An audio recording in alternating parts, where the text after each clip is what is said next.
नमः शिवाभ्याम अशुभापहाभ्याम अशेषलोकैकविशेषिताभ्याम अकुंठिताभ्याम स्मृति संभृताभ्याम नमो नमः शंकर पार्वतीभ्याम। सर्वविध अशुभ को हरने वाले अशेष ब्रह्मांड में विशिष्ट स्मृति संभृत जगत के पालक एवं संहारक श्री शंकर पार्वती को प्रणाम करते हुए आप सभी दर्शकों का स्वागत एवं यथायोग्य अभिनंदन। सुप्रभातम कार्यक्रम के आज के इस अंक में मैं हूं आप सभी के समक्ष उपस्थित गवीश द्विवेदी।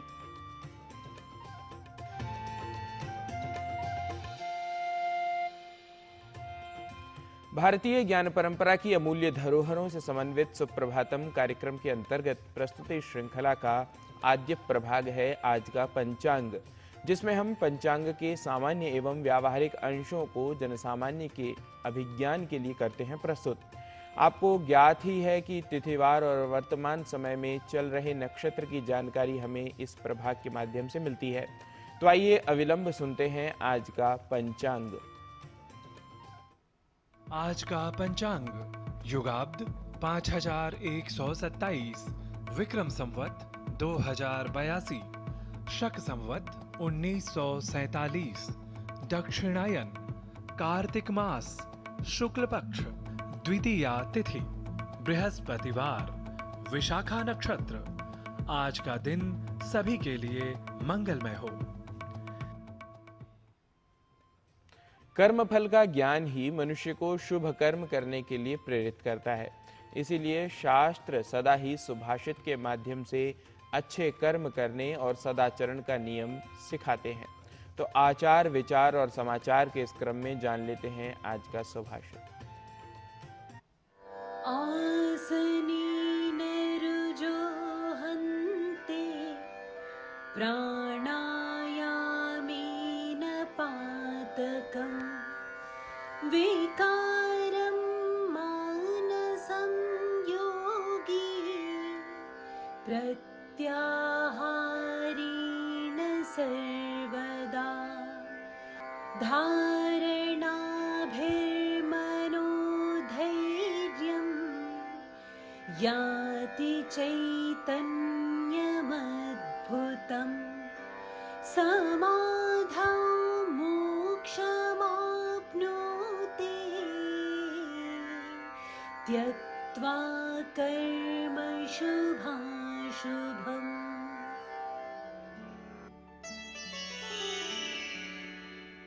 आसन से रोगों का नाश होता है और प्राणायाम से पापों का।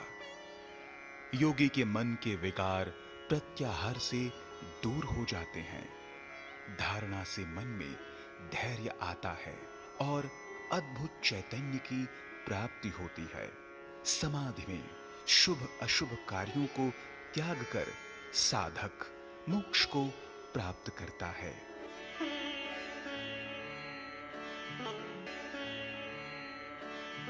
Diseases are destroyed by asana and sins by pranayama. The disorders of the yogi's mind are removed by pratyahara. Dharana brings patience in the mind and wonderful consciousness is attained. By renouncing auspicious and inauspicious deeds in samadhi, the seeker attains salvation. सुभाषित के बाद अब क्रम भारतीय ज्ञान परंपरा प्रभाग का। भारतीय ज्ञान परंपरा में विभिन्न विषयों के साथ साथ महिलाओं के संबंध में भी अनेक आवश्यक वचन बताए गए हैं। सनातन संस्कृति में नारी की स्थिति, राष्ट्र के निर्माण में नारी की भूमिका और उनका महत्व किस प्रकार बताया गया है, जानने के लिए देखते हैं यह रिपोर्ट।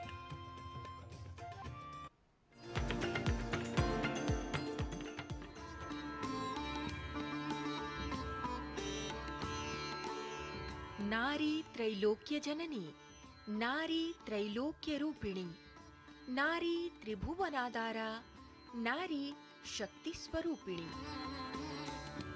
भारतीय संस्कृति में नारी को परिवार, समाज और राष्ट्र की समृद्धि का प्रतीक बताया गया है। वैदिक काल से ही समाज के प्रत्येक क्षेत्र में नारियों का उन्नत स्थान रहा है। ग्रंथों में नारी, महिला, देवी आदि शब्दों का प्रयोग मिलता है। नारी शब्द का अर्थ है क्रियाशील, गतिशील या सबको आगे ले जाने वाली, और महिला शब्द का अर्थ है सम्मान के योग्य। वेद में नारी कहती है, अहम राष्ट्री संगमनी व सूनाम, अर्थात मैं संपूर्ण राष्ट्र को प्रकाशित करने वाली हूँ, सबको एक सूत्र में बांधने वाली हूँ। वैदिक नारी का उद्घोष है, अहम केतुरहम मूर्धा अहम उग्रा विवाचनी, अर्थात मैं राष्ट्र का ध्वज हूँ, मेरे संस्कारों से मेरे उन्नत राष्ट्र की कल्पना होती है। मैं समझती हूँ कि पूरे विश्व को अगर प्रेरणा लेनी है तो सनातन से प्रेरणा लेनी होगी, जहाँ स्त्री को इतना ऊंचा स्थान दिया गया। वेदों से लेकर पुराणों और मनुस्मृति आदि विभिन्न ग्रंथों में नारी को शक्ति और देवी का स्वरूप बताया गया है। महर्षि मनु कहते हैं, यत्र नार्यस्तु पूज्यन्ते रमन्ते तत्र देवताः, अर्थात जहाँ नारी का सम्मान होता है वहाँ देवता निवास करते हैं। वेद का एक और मंत्र है जिसमें कहा गया है, सुमंगली प्रतरणी गृहाणाम पूज्याः भूषयितव्याश्च, नारी परिवार को आगे बढ़ाने वाली है, इसलिए नारियों का सदा सम्मान करना चाहिए। यजुर्वेद के मंत्र में नारी के लिए पुरंधिर योषा कहा गया है, जिसका अर्थ है नारी राष्ट्र की आधार है। जब वो विदुषी होती है, जब वो वैरागन बनती है, जब वो कृष्ण भक्ति में तन्मय होती है, जब वो तत्व के बोध को प्राप्त होती है, तो वो मैत्री बनकर, गार्गी बनकर, अम्पाला बनकर, लोपा मुद्रा बनकर, मंदालसा होकर, शुद्धोषी बुद्धोषी निरंजनोषी संसार माया पर वर्जतोषी संसार स्वप्नम त्यजमोह निद्रा मंदालसा वाक्यमुवाच पुत्रम, अपने पुत्रों को लोरियों में आत्म ज्ञान कराती है, आत्मानंद करवाती है, आत्मबोध करवाती है। वेदों में शक्तिशाली राष्ट्र निर्माण के लिए समग्र रूप से शक्तिशाली नारी की कामना की गई है। सब प्रकार के ऐश्वर्यों के साथ नारी के मानसिक, बौद्धिक, आध्यात्मिक और सबसे अधिक महत्वपूर्ण नारी के शारीरिक विकास की बात करती है सनातन संस्कृति। वैदिक काल से ही परिवार, समाज और देश के लिए नारी के महत्वपूर्ण योगदान को स्वीकार करते हुए प्रधानमंत्री नरेंद्र मोदी महिला की समग्र विकास की बात करते हैं। प्रधानमंत्री मातृवंदना योजना, मुख्यमंत्री महिला रोजगार योजना, उज्ज्वला योजना, नारी शक्ति वंदन अधिनियम आदि विभिन्न योजनाएं बनाकर अधिनियम लागू करके स्वस्थ नारी और सशक्त भारत की बात करते हैं प्रधानमंत्री नरेंद्र मोदी। इसी दिशा में एक महत्वपूर्ण कदम है स्वस्थ नारी और सशक्त परिवार अभियान। प्रधानमंत्री नरेंद्र मोदी देश में महिला विकास के साथ महिला नेतृत्व वाले विकास की भी बात करते हैं और इसके लिए नारी के स्वास्थ्य और पोषण को महत्वपूर्ण बताते हुए प्रधानमंत्री मोदी ने स्वस्थ नारी और सशक्त परिवार अभियान की शुरुआत की। प्रधानमंत्री का संकल्प है नारी नेतृत्व में समाज और राष्ट्र की प्रगति सुनिश्चित करना। विकसित भारत के संकल्प को साकार करने के लिए स्वस्थ नारी सशक्त परिवार अभियान सरकार का एक बहुत महत्वपूर्ण कदम है, क्योंकि प्रधानमंत्री नरेंद्र मोदी का मानना है कि देश की नारी स्वस्थ होगी तभी परिवार सशक्त होगा, परिवार सशक्त होगा तभी समाज तथा राष्ट्र सशक्त होगा और समाज राष्ट्र के सशक्तिकरण से ही विकसित भारत की संकल्पना साकार होगी। क्या कर नहीं सकती भला यदि शिक्षिता हो नारियां, रणरंग राज्य स्वधर्म रक्षा कर चुकी सुकुमारियां। पूछो नरों से नारियां किस बात में है कम हुई, मध्यस्थ हो शास्त्रार्थ में वो भारती के सम हुई। लता वशिष्ठ, डीडी न्यूज। भारतीय ज्ञान परंपरा प्रभाग में नारी महात्म्य जानने के बाद अब बढ़ते हैं स्वास्थ्य प्रभाग की ओर। कहते हैं मधुमेह होने पर यदि दवा, खान पान या जीवन शैली को लेकर लापरवाही की जाए तो रक्त में शर्करा का स्तर बढ़ जाता है। ऐसा होने पर समय के साथ मधुमेह रोगियों में कई तरह की समस्याएं हो सकती हैं। उन्हीं में से एक है डायबिटिक रेटिनोपैथी। क्या है यह अवस्था और क्यों उत्पन्न होती है और इससे कैसे बचाव किया जा सकता है, आइए जानने के लिए देखते हैं यह रिपोर्ट।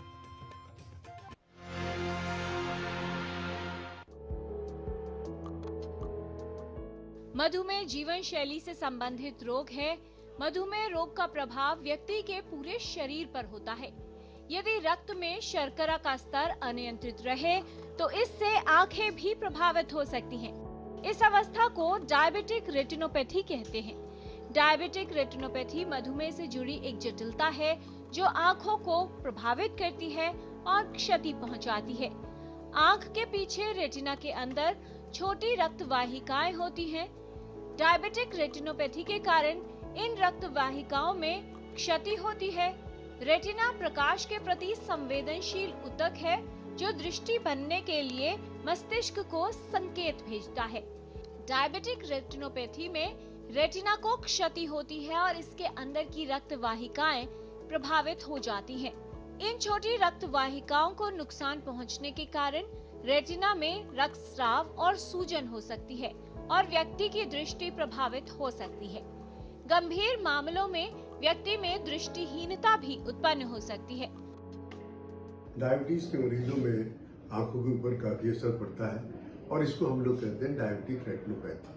तकरीबन 1/3 पेशेंट जो डायबिटीज के होते हैं उनके अंदर जो दिखाई देना बंद हो जाता है वो डायबिटिक रेटिनोपैथी की वजह से होता है और ये डिपेंड करता है कि आपकी डायबिटीज कितने समय से है।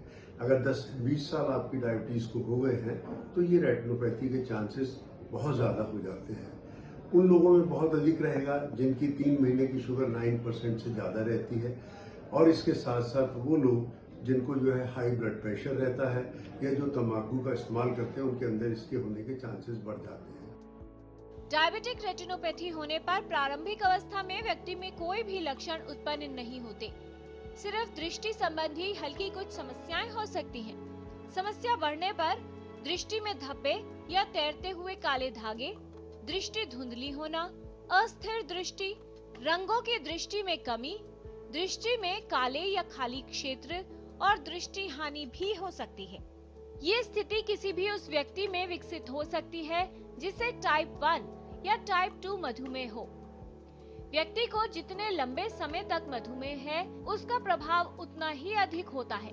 यदि रक्त में शर्करा का स्तर नियंत्रित न रहे तो आंखों में जटिलताएं विकसित होने की संभावना अधिक जल्दी हो जाती है।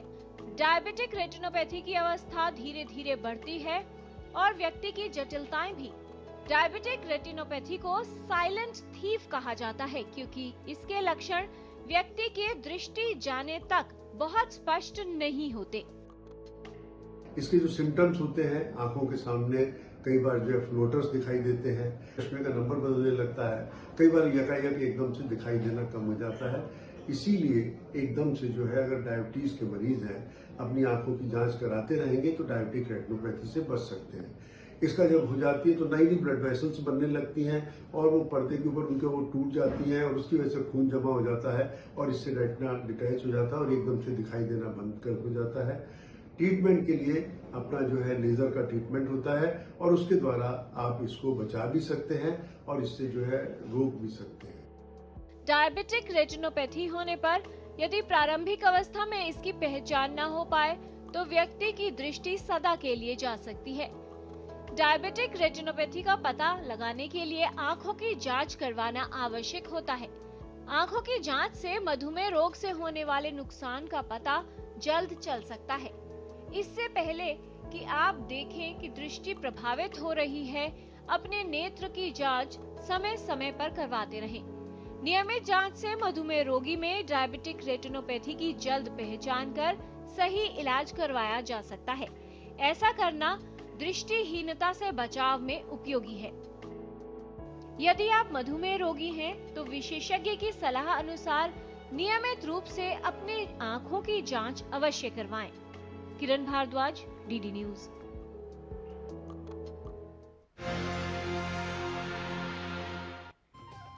और इसी के साथ ही कार्यक्रम में समय हो चला है एक अल्प विराम का। आप कहीं न जाइए, देखते रहिए डीडी न्यूज, जल्द लौटेंगे।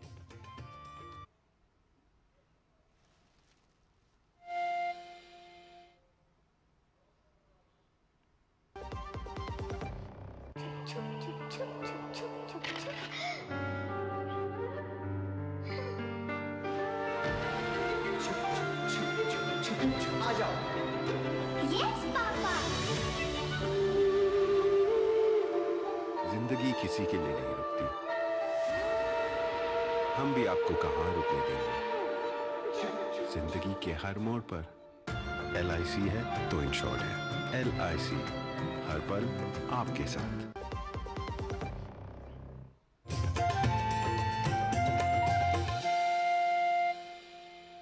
विराम के बाद पुनः आप सभी का स्वागत है सुप्रभातम कार्यक्रम में।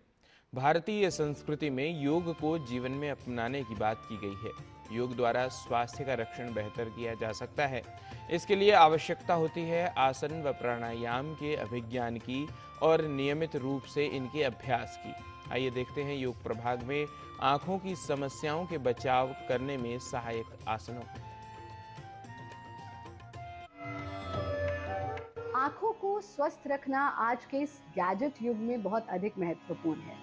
ऐसे में जानते हैं कुछ आसान सी क्रियाएं जो आपकी आंखों को स्वस्थ रखने का कार्य करेंगी। 2-3 प्रैक्टिसेस समझते हैं और फिर 2-3 ऐसे काम जो आपको प्रतिदिन करने हैं ताकि आप अपनी आंखों को स्वस्थ रख सकें। सबसे पहले तो हम त्राटक के कुछ अभ्यास लेंगे। आप दिन के किसी भी समय इनका अभ्यास कर सकते हैं। बस ये महत्वपूर्ण है कि रोशनी सामने से आपकी आंखों पर नहीं पड़नी चाहिए, पीछे से हो तो ज़्यादा बेहतर है। बहुत अधिक जहाँ डस्ट हो, बहुत ज़्यादा धूल हो, वहाँ इसका अभ्यास नहीं करना है। तो आप अपने आसन पर बैठें या फिर आप कुर्सी पर बैठ करके भी कर सकते हैं। दाएं हाथ को इस तरह से सामने ले आना और अपने दाएं हाथ के अंगूठे के नाखून के चमकते हुए हिस्से को देखना है। अपलक दृष्टि से देखना है, यानी बार बार आईज को ब्लिंक नहीं करेंगे। कोशिश करें आंखें खुली रहें और अपने दाएं हाथ को दाएं तरफ ले जाएं, जितना दूर तक ले जा सकते हैं जहां तक ये क्लियरली विजिबल है, और फिर वापस ले आएं। आंखों को बंद कर लें, हाथों की स्थिति परिवर्तित कर लें, लेफ्ट साइड से इस ही को दोहराना और फिर अपने हाथ को वापस ले आना, आंखें बंद कर लेना। इस स्टेप को 3 बार दोहराइए। अगले स्टेप में हाथ को आंखों के नजदीक लेकर आना, जितना नजदीक ला सकते हो, जितना क्लियरली विजिबल है जहां तक, और फिर दूर ले जाना, फिर आंखों को बंद कर लेना। ऐसे ही दूसरे हाथ से दोहराना और इसको भी 3 बार दोहरा लीजिए। तीसरे स्टेप में अपने टिप ऑफ द नोज पर अपने आईबॉल्स को लेकर आएं और यहाँ से एक बड़ा चक्र बनाना, क्लॉकवाइज, आंखें बंद, फिर से tip of the nose, anti clockwise, आंखों को बंद कर लें। अगले स्टेप में आप दूर, जितना दूर हो सकता है उतना दूर देखें और इस तरह से 30 सेकंड्स तक अपनी आंखों को ब्लिंक करते रहें। कॉन्टिन्यूसली ब्लिंक करते रहना। हथेलियों की कटोरी बना लेना, उनको आंखों पर टिका देना, आंखें खुली रहेंगी। अब आंखों को बंद कर लेना, हथेलियों को हटा देना, जो भी रंग दिख रहा है उस पर थोड़ी देर कलर मेडिटेशन करना और फिर धीरे धीरे आंखों को खोल देना। है ना ये आसान सा काम? बस आप प्रतिदिन इसका अभ्यास कीजिए। कुछ ऐसे प्रयोग जो आपके लिए बहुत लाभकारी हो सकते हैं। रात्रि में सोने से पहले अपने तलवों पर थोड़ी देर तेल से मसाज जरूर कीजिए। जब आप बहुत देर गैजेट यूज करते हैं, कोई भी स्क्रीन यूज कर रहे हैं, 20-20 का भारत योग का रूल अपनाइए, यानी हर 20 मिनट्स के बाद आंखों को स्क्रीन पर से हटाना, जितना दूर देख सकते हैं देखना और इस तरह से आंखों को ब्लिंक करना और फिर से अपना काम शुरू कर देना। इसी के साथ साथ दिन में 2 से 3 बार मुंह में पानी भर लीजिए ऐसे, और सिंक में जाकर के पानी लेकर के आंखों पर छपके मारना, यानी इस तरह से छपके मार लें। रात्रि में सोने से पहले आंखों की सफाई जरूर करें। नियमित रूप से हमारा कार्यक्रम देखते रहें, एक पौष्टिक डाइट लें और नियमित रूप से योगाभ्यास जरूर करें। योग के साथ साथ आयुर्वेद शास्त्र में भी प्रायः प्रत्येक समस्या के उपाय बताए गए हैं। पाचन संबद्ध समस्या से छुटकारा पाने के लिए एवं आंतों की शुद्धि के लिए भी अनेक उपाय हमें आयुर्वेद शास्त्र प्रदान करता है। इन्हीं में से एक उपाय जानने के लिए आइए चलते हैं आयुर्विज्ञान विशेषज्ञ डॉक्टर तन्मय गोस्वामी के पास। मुद्ग दाड़िम आमलक्याम पित्त वात हरम परम। यदि आप 100 ग्राम मूंग की दाल लें और उसमें आप 1 लीटर 600 ml अर्थात 16 गुना जल डाल करके इस मूंग की दाल को जब आप उबालेंगे और जब ये उबल जाएगी, उबलने के बाद में जब आपको उसकी लक्षण मिल जाए कि वो पक गई है, उसी समय पर आप करीब करीब 10 ग्राम दाड़िम अनार और 5 से 10 ग्राम आंवले का चूर्ण, या यदि आपको ताज़ा आंवला मिल जाता है तो अति उत्तम। चूँकि हर समय उसकी उपस्थिति संशयात्मक है, तो आप आंवले के चूर्ण का प्रयोग भी कर सकते हैं। इन दोनों की युति और मूंग की दाल, यदि ये तीनों चीज़ें एक साथ हों तो कहते हैं कि कोई भी तरह का इन्फ्लेमेशन यदि आंतों में है वह ठीक हो जाता है। यह अनार बैक्टीरियल फ्लोरा, जो आंतों में जो एक बैक्टीरिया है, उस अच्छे बैक्टीरिया को हमेशा प्रिजर्व करता है, and it's harmful only for it remove bad bacteria, it's not at all harmful. दूसरी बात, ये जो अनार है ये अपने आप में एंटी इन्फ्लेमेटरी है, और आंवला एंटी जो एजिंग का प्रोसेस है उसको ठीक करता है। ये एक एंटी एजिंग है, एंटीऑक्सीडेंट है, और इससे आंतों में यदि कोई गर्मी है या एसिडिटी है या इन्फ्लेमेशन है तो उस सब में कूलिंग आती है। दीपन, दीपनो शीतलो लघु, यह यूष मूंग दाल का जो अनार के दाने और आंवले के साथ में है, ये दीपन करता है, पचने में लघु होता है और अंदर जाकर के शीतलता प्रदान करता है। मैं अनुरोध करता हूँ आप सभी अपने घर में अनार के दाने और आंवले के साथ में युक्त दाल, जिसको आप मूंग दाल को मूंग दाल की कहने के बजाय मुद्गयूष कहें, मूंग यूष कहें तो बेहतर है, इसका सेवन करें और अपने आप को ही नहीं, अपने परिवार को, अपने सभी लोगों का स्वास्थ्य भी बेहतर करें। जय जय श्री राधे, जय धन्वंतरी। संस्कृत भाषा की वैज्ञानिकता को उसके सुसंस्कृत स्वरूप के माध्यम से जाना व समझा जा सकता है।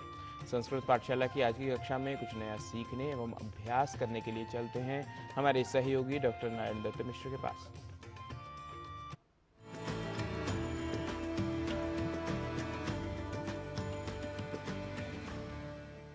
नमो नमः। संस्कृत पाठशालायां सर्वेषामस्तु स्वागतम्।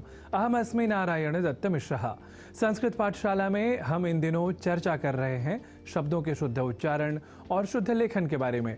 आज शुद्धता और अशुद्धता के बीच भेद बताने वाली संस्कृत पाठशाला की कक्षा में बात द और ध, इन दो अक्षरों से संयुक्त कुछ शब्दों के शुद्ध लेखन और उच्चारण की। हम देखते हैं कि द और ध, इन दो अक्षरों से संयुक्त संस्कृत के मूल शब्दों को कम से कम हम शुद्ध बोल तो देते हैं, पर लेखन में कई बार अशुद्धि दिख जाया करती है। और यह अशुद्धि लेखनगत और प्रादेशिक व्यवहार के होने के अतिरिक्त टंकण से जुड़ी प्रविधि की विषमता के साथ भी दृष्टिगत होती है। ऐसे में बहुधा यह होता है कि उस लेखन को ही आधार बनाकर शब्दों के शुद्ध प्रयोक्ता भी संदेह में आ जाते हैं और फिर न केवल लेखन में ही बल्कि उच्चारण या वाचन में भी अशुद्धि आ जाती है। अस्तु, तो हम इन्हीं अशुद्धियों की ओर आप सभी का ध्यान कर रहे हैं आकृष्ट, क्योंकि संस्कृत भाषा सीखने के क्रम में यदि आप सर्वप्रथम शब्दों की शुद्धता के ज्ञान से स्वयं को जोड़ लें, तब ही अत्यंत परिष्कृत, तार्किक और वैज्ञानिक संस्कृत भाषा को कहीं अधिक सरलता से आप आत्मसात कर सकेंगे। तो आइए इस क्रम में आज हम द और ध, इन दो अक्षरों से जुड़े शब्दों को आपके समक्ष रखते हैं। द और ध, इन दो अक्षरों से जुड़े शब्दों के उदाहरण के क्रम में हम पहला शब्द ले रहे हैं शुद्ध। लेखन में यदि द और ध के संयोग में जब हम अपनी अनवधानता या टंकण से जुड़ी प्रविधिगत समस्या के कारण क्रम परिवर्तन कर दें, अर्थात ध को पहले और द को बाद में व्यवहारित समझने लगें, तब हम शुद्ध को शुद्ध लिख और बोल जाते हैं, जो कि होता है अशुद्ध। शुद्ध तो द और ध इस क्रम से जुड़ा शुद्ध शब्द ही है। इसी क्रम में दूसरा उदाहरण है प्रसिद्ध। यहाँ भी यदि हम द और ध के संशुद्ध क्रम को असावधानीवश परिवर्तित स्वरूप में समझ जाएं, तो हो जाएगी हमसे अशुद्धि, अर्थात प्रसिद्ध को प्रसिद्ध इस स्वरूप में यदि हम लिख जाएं या लिखा पाएं, तब हम कई लोगों को इस शब्द के शुद्ध स्वरूप के विषय में भ्रांत कर जाएंगे। तो ऐसा हमसे चाहे अनचाहे न हो, एतदर्थ अपने विवेक का प्रयोग यदि स्वयं कर लिया जाए या संस्कृत पाठशाला की आज की कक्षा में बताए जा रहे शिक्षण बिंदु को यथासंभव आप याद रख सकें, तो अवश्य ही ऐसी अशुद्धि नहीं होगी, अर्थात प्रसिद्ध को प्रसिद्ध इस स्वरूप में न समझकर या न लिखकर हम प्रसिद्ध अर्थात द और बाद में ध इस अक्षर विन्यास से युक्त शब्द प्रसिद्ध का ही लेखन और तदनुसार शुद्ध उच्चारण करेंगे। ऐसे ही जहां द और ध इन दो अक्षरों की उपस्थिति है, उन शब्दों में एक शब्द युग्म जो अधिक व्यवहार में है वह है रिद्धि सिद्धि। यहाँ भी हम में से कई द और ध के सर्वथा शुद्ध अक्षर विन्यास को अनवधानतावश या हमने आपको पहले ही बताया कि टंकण से जुड़ी प्रविधि के अशुद्ध प्रयोग के कारण परिवर्तित कर जाया करते हैं, अर्थात ध को पहले और द को बाद में समझकर लिख और बोल भी जाया करते हैं। और ऐसे ही संस्कृत के इस शब्द का या कहें कि संस्कृत के इस मूल शब्द का स्वरूप हम विकृत कर जाते हैं। तो हम ऐसा न करें, अर्थात यहाँ रिद्धि सिद्धि को रिद्धि सिद्धि ऐसा न लिखें और न ही बोलें, बल्कि हमें इसका शुद्ध स्वरूप अर्थात रिद्धि सिद्धि यह रहे याद, तो हम कर सकेंगे संस्कृत के संस्कृतत्व की सुरक्षा और संरक्षा। तो हम शब्दों के शुद्ध उच्चारण और लेखन में रहें अधिक साकांक्ष। इसी उद्देश्य के साथ ही हम संस्कृत पाठशाला की कक्षा में आपको बताते चले आ रहे हैं कि संस्कृत को सीखने की पहली सीढ़ी या सोपान को हमें कर लेना है पहले पार, अर्थात शब्दों के शुद्ध लेखन और उच्चारण में बनना है हमें अधिक कुशल।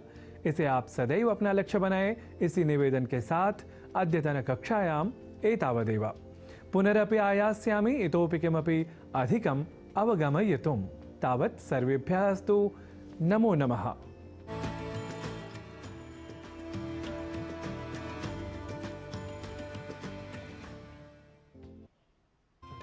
संस्कृत पाठशाला के बाद प्रस्तुति क्रम में अब समय है आपसे अनुमति लेने का। आज के अंक में इतना ही। कल पुनः होगी आप सभी से भेंट। तब तक के लिए नमस्कार।